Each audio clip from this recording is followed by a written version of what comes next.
Right, well, tonight I will be talking about the will of the people and its implications for democracy particularly, and looking at it through the lens partially of history. So, the will of the people is a phrase that we hear a lot, particularly in our current political climate. It's a phrase that seems to attract an almost snobbish obedience, and it's tempting to attribute to it a sort of mystic power that I feel is unmerited. As I shall demonstrate, the will of the people is an important component of democracy, but it's dangerous to assume that it's all that matters within it. Too often throughout history, the will of the people has been the rallying cry of populist despots and a tool of oppression. But first, where did this concept come from? The real beginnings of the ideas of popular sovereignty, that is, that all legitimacy flows from the people themselves, is with the social contract theorists of revolutionary Europe.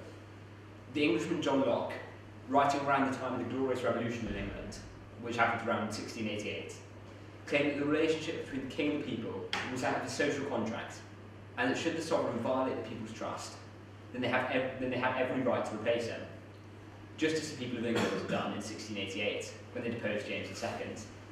For almost the first time, it had been accepted that the people had some degree of control over who ruled and how they ruled, and could, in some simple way, express their will.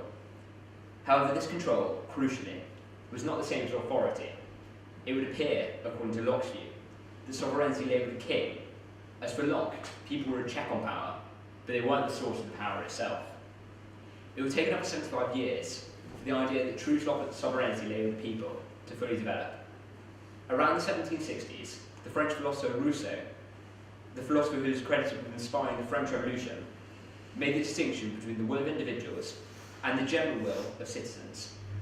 He argued that when people think of themselves as citizens and direct themselves towards the common good, they come to a unanimous agreement on the general will, which is then in turn the basis for all laws and government. Unlike with Locke, the people themselves are sovereign, and the will of the people is the only proper basis for authority, and not merely a check on it. According to Rousseau, individuals have a duty to obey the general will, as it merely represents their own will in their role as citizens. They must, in Rousseau's words, force themselves to be free by subjugating their individual interests to the interest of the collective whole. The first element of this theory, that the people is sovereign, seems an uncontentious sentiment, and one that all modern democracies at least give the illusion of abiding to. The Universal Declaration of Human Rights declares that the will of the people should be the basis for all authority of government, while the US Constitution famously begins, "We the people." It should be noted, however, that not all democracies work in this way.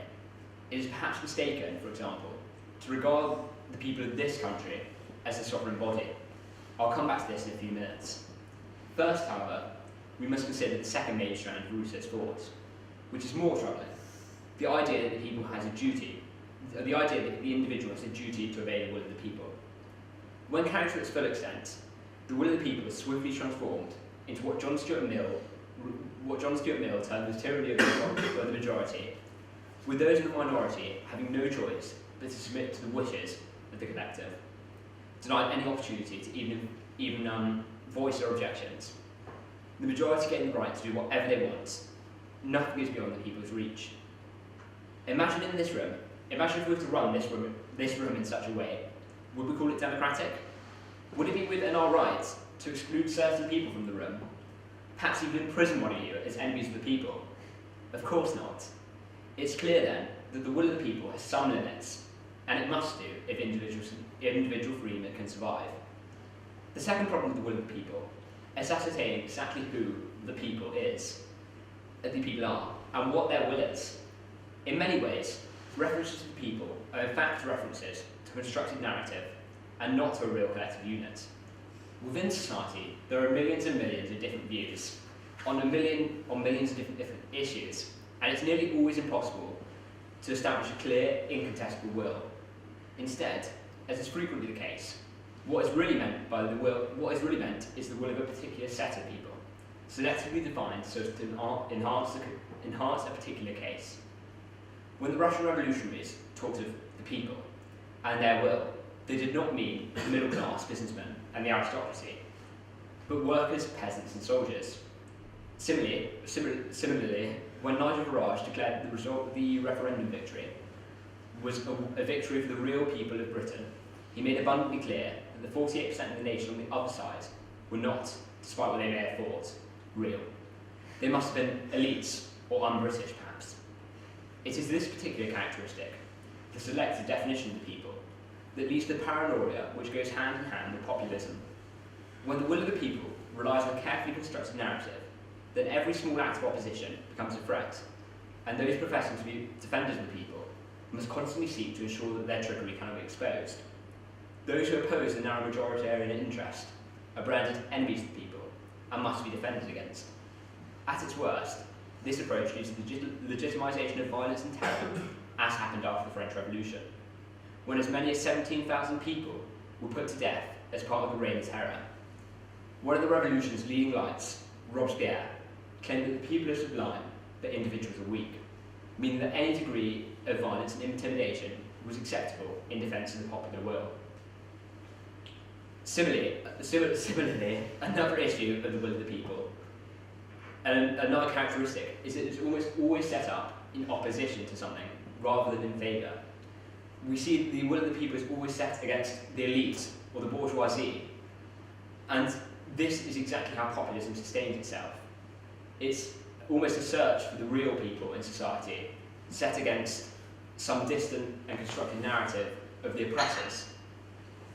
The will of the people is never about the whole people, but a small subsection of the people.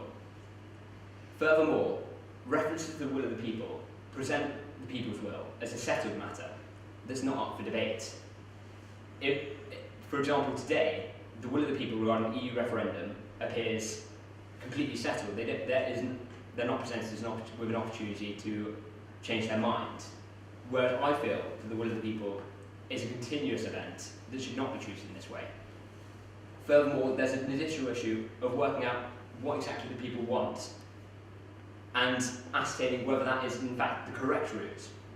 As we know, people are not infallible, and to present the will of the people is to hold the people up on a pedestal and suggest that they are completely infallible and correct and beyond challenge, when this is simply not the case. We must have the courage to tell the people when they are wrong, and too frequently in history, the will of the people is presented as a source of authority that we cannot challenge, and that is beyond the reach of any criticism. Furthermore, the will of the people sets people up. References to the will of the people sets people up to believe that they can always have their way, and that there is no need to compromise.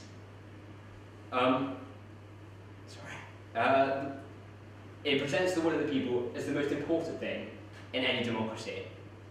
And, for example, today we see that we pursue a Brexit solely in the interests of the majority interest. We don't... sorry, I just got myself a bit lost. Let me just find where I am. For example, we present the will of the people as an unchallengeable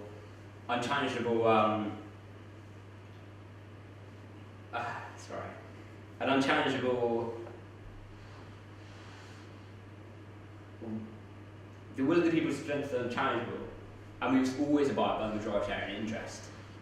Similarly, by presenting the people as a collective, we've ensured that everyone remains on the same level, and we see that this leads to phenomena such as the death of experts, with Michael Gove during the 2016 referendum declaring the people of Britain have had enough of experts, and they're them simply getting it wrong. This DIY approach is a peculiar approach to politics. It's not an approach we take to heart surgery, for instance, or rocket science. Yet, for some reason, we seem to accept the will of the people as acceptable in the complex art of politics, and we, as the binding instruction, are representatives that they must take. As I alluded to at the beginning, in recognition of these problems, proper democracy, as practiced in places like Britain and America, have always offered up a counterweight to popular will. For example, in Britain, the House of Lords plays a relatively important role in our democracy as a counterweight to the populist and shifting support in the Commons by providing a stable a stable representation of the national interest over time, and accounted for the frequently changing attitudes of the electorate. Similarly, the US Senate was constructed to offer a direct counterweight to the popular branch represented by the House of Representatives. James Madison wrote in the Federalist Papers in 1787 that the importance of the use of the Senate is to consist in its proceedings with more coolness, with more system, and with more wisdom than the popular branch. And the best constitutions ensure that the will of the people is respected, but ensure that it is simply restricted and cannot become the domineering interest. This raises an important question. Where does sovereignty actually lie? As I mentioned a few minutes ago, it's perhaps a mistake to think of the British system as involving the sovereignty of the people. Rather, in Britain, Parliament itself is sovereign and has the sole authority. Issues such as referendums involve the contract out of sovereignty, but they do not represent the people having the authority themselves. Rather, authority maintains its position in Parliament. As I opened on, too often we will see the will of the people as democracy in its purest form, and as all that matters. In fact, the will of the people is just one element of a successful democracy, which ought to combine an impassioned role for public debate with the leadership of politicians entrusted to steer our course, and the knowledge of civil servants with practical know-how of how to run nations. We the people play a crucial role, overseeing the process of governments and electing our representatives, but we shouldn't, in a healthy democracy, be in the driving seat. That is the way to chaos, disorder, and blind despotism. It's the role of a good leader to carry the people and not let the people be their leader. I'll invite any questions you might have.